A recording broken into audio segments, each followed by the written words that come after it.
हो रही है ये हमारे जो पुलिस महानिरीक्षक सर हैं श्री संतोष सिंह सर,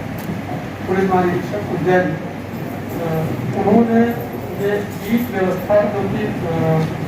पूरे ही संभाग में, पूरे ही जोन के 7 जिलों में 1 तारीख से सुव्यवस्थित ढंग से प्रारंभ कराने के निर्देश दिए। मैं आपको ये बताना चाहूँगा कि ये व्यवस्था जो विभागीय प्रशासनिक कार्यप्रणाली है, थाना स्तर पे जो उसकी फंक्शनिंग है, ये दशकों से ये एक व्यवस्था ये लागू है, लेकिन इसको सुव्यवस्थित ढंग से इसको रीऑर्गेनाइज करके आज ये 1 तारीख से यानी कल से ये व्यवस्था इसको पूरे ही जोन में प्रारंभ हो रही है। तो उसी तारतम्य में ये जानकारी जो है आम जनता तक पहुंच सके,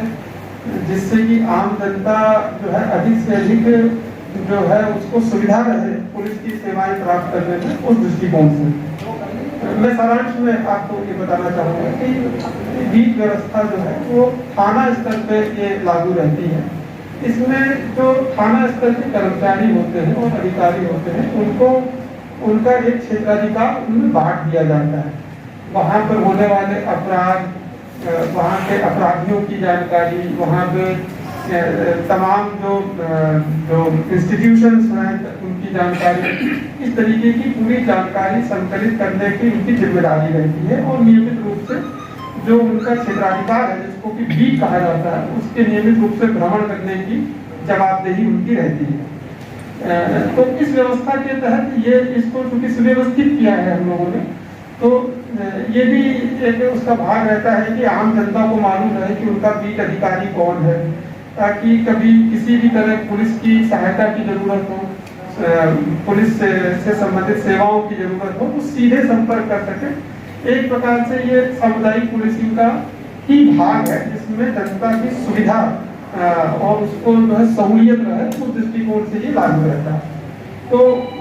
उनके नाम, नंबर, मोबाइल नंबर, संपर्क, ये सारी जानकारियां जो है इस बीट व्यवस्था के तहत रहती हैं। और ये हम आपसे भी साझा कर रहे हैं, ये इसको जो उसको बताया गया है, ताकि थाना स्तर तक सभी की ब्रीफिंग हुई है, किस कर्मचारी की क्या बीट है और उस बीट से संबंधित उसकी क्या जवाबदेहियां हैं, क्या जानकारियां उनके द्वारा रखना अपेक्षित है, कि उनके यहाँ के जो गुंडे हैं, बदमाश हैं, उनकी जानकारी, उनकी नियमित रूप से चेकिंग, ताकि अपराध और अपराधियों पर नियंत्रण रहे। और इसी के साथ थाना स्तर पे जगह जगह पर बीट की जानकारी का प्रदर्शन, कि भाई लोगों को मालूम रहे कि हमारे बीट के ये पुलिस अधिकारी हैं, तो जब भी जरूरत लगे तो वो फोन कर सके, उनकी सहायता ले सके। तो ये जो है इस व्यवस्था के अंतर्गत ये सारी कार्रवाइयाँ हम लोग 1 तारीख से पूरे ही जोन के पूरे ही 7 जिलों में लागू कर रहे हैं। अभी बीते दिनों पुलिस महानिरीक्षक सर यहाँ पर आए थे, उन्होंने बैठक ली हुई यहाँ पर, और उस बैठक के दौरान उन्होंने इसको लागू करने के निर्देश दिए थे। तो उन्हीं निर्देशों के पालन में हम लोग यहाँ पर इसको हम लोग कल से शुरू कर रहे हैं। और यही जानकारी आपसे जो है आपके मार्फत आम जनता से साझा करने के लिए ये प्रस्ताव कर रहा है। इसमें विस्तार से जो भी बातें हैं, आपके जो और अतिरिक्त जानकारियाँ चाहिए हैं और जो आपके मन में संशय है, कुछ जानना चाहते हैं, तो वो अभी आपको इसके साथ लिंक करेंगे। सर ने बताया, मैं इसमें स्पष्ट करना चाहूँगा कि ये व्यवस्था पहले से ही लागू है, लेकिन इसमें जो परिवर्तन लाया गया है नॉमेनक्लेचर में, एक तो बीट प्रभारी जो सब इंस्पेक्टर या एएसआई रैंक के अधिकारी रहते हैं, उनकी सहायता लोग रहा करते थे। अभी उनको हम लोगों ने बीट अधिकारी का नाम दिया है। बीट अधिकारी होंगे जो कांस्टेबल, हेड कांस्टेबल रैंक के होंगे, उनके ऊपर बीट प्रभारी होगा जो एएसआई या सब इंस्पेक्टर लेवल के अधिकारी होंगे। इनके मोबाइल नंबर्स हर बीट में कई जगहों पर थाना प्रभारी द्वारा दीवारों पे और सार्वजनिक स्थलों पे प्रिंट कराया जा रहा है, लिखवाया जा रहा है, जिसके माध्यम से लोग अपने बीट अधिकारी के संबंध में, बीट प्रभारी के संबंध में, थाना प्रभारी के संबंध में और एसडीओपी सीएसपी के संबंध में उस बोर्ड से जानकारी ले सकेंगे। प्लस इसमें जैसा डीआईजी सर ने बताया, इसमें जो बीट अधिकारी हैं, मतलब बीट प्रभारी के नीचे के जो अमला है, उनकी जवाबदारी होगी कि वो थाना जो बीट क्षेत्र है उनका,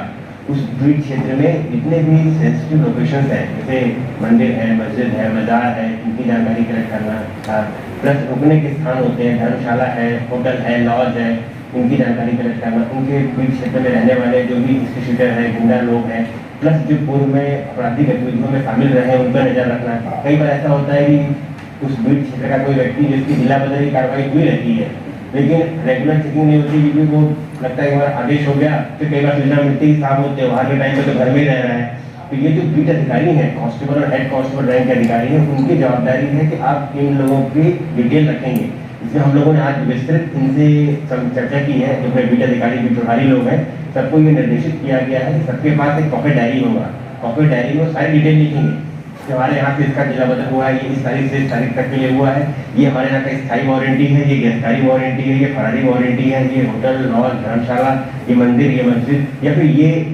विभिन्न सामाजिक संगठनों के लोग रहते हैं, विभिन्न शासकीय सेवाओं के लोग रहते हैं हमारे बीच क्षेत्र में, प्लस कोतवाल कौन है, सचिव कौन है, इन चीज़ों की जानकारी भी उनको रखनी है, जिसके माध्यम से वो कुछ सूचना मिलने पर क्रॉस चेक कर सकें। बीट अधिकारी जो है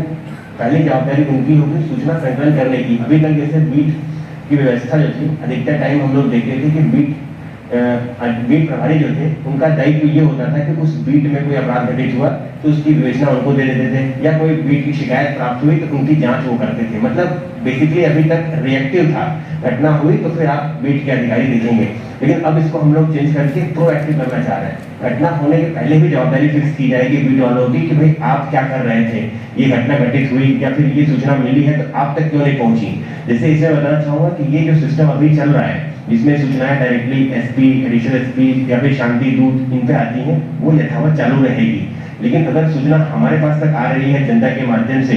तो बीट अधिकारी को क्यों नहीं पता चली है, बीट अधिकारी क्यों रिएक्ट नहीं किए हैं, एक तरह से उस पर चेक लगाया जाएगा। बेसिकली इसका मुख्य उद्देश्य जो है ना, वो संस्था को मजबूत करना है, इंस्टीट्यूशन को मजबूत करना है। जनरली क्या होता है कि आप सुनते हो साहब वो अच्छे थाना प्रभारी थे तो बहुत अच्छा काम हुआ, उनके जाने के बाद फिर से वैसे स्टार्ट हो गया। तो वो जो धर्रा व्यक्तिगत पुलिसिंग को ले जाता है उसको हटा के इंस्टीट्यूशन कैसे स्ट्रॉन्ग किया जाए कि अधिकारी आए गए उससे कोई फर्क नहीं पड़ता, लेकिन वो सूचना का कनेक्शन का जो नेटवर्क बना हुआ है आम जनता के साथ संवाद स्थापित करके, जैसे इसमें हम लोग जो बीट अधिकारी होंगे वो न सिर्फ जो मैंने चीजें बताई उसकी जानकारी रखेंगे, बल्कि इसके अलावा कौन कौन से उनके इन्फॉर्मर लोग हो सकते हैं, कौन कौन से लोग ऐसे हैं जो विभिन्न रक्षा समितियों जुड़े हुए हैं, कौन कौन ऐसे लोग हैं जो पुलिस के समर्थक हैं, जानकारी देते हैं, इन सब की डिटेल रखना है उनको। और वो डिटेल कलेक्ट करके बीट प्रभारी को बताएंगे अगर उनके यहाँ किसी भी संज्ञेय अपराध सूचना मिलती है, किसी भी माइनर ऑफेंस सूचना मिलती है कि साहब वहाँ अवैध गतिविधि हो रही है, जुआ सट्टा चल रहा है, शराब बेच रहे हैं, इस तरह की रेट निकाला जा रहा है, तो बीट अधिकारी बताएंगे, बीट प्रभारी की जवाबदारी होगी कि तुरंत रिएक्ट करें। कई बार ऐसा होता है कि उनको फोर्स की आवश्यकता होती है, अतिरिक्त बल की आवश्यकता होती है, तो वो थाना प्रभारी एसडीओपी से बात करके अन्य थाना क्षेत्रों से कलेक्ट करेंगे। अगर कोई बड़ा रेड करना है हमको, साहब ये जो है ये अंतर राज्य गिरोह है, यहाँ हमको रेड करना है और अतिरिक्त फोर्स की आवश्यकता है, तो जरूर हम लोग हेडक्वार्टर से भी फोर्स उनको मुहैया कराएंगे। लेकिन मेरा जो कहने का मोटिव है वो ये है कि सूचना कलेक्ट करके तत्काल कार्रवाई हो। ये ना हो कि श्रीमान जी हमको पता नहीं चल पाया, देख नहीं पाया, कार्य की अधिकता होने से वो जो कुछ सेलेक्टेड लोग बनाए गए हैं, हर बीट में 2-3 लोगों को रखा गया है जिनका काम सिर्फ और सिर्फ बीट की सूचनाएं कलेक्ट करना है और उसको बीट वाले तक पहुंचाना है। ये रोज डेली देंगे आपको सूचना?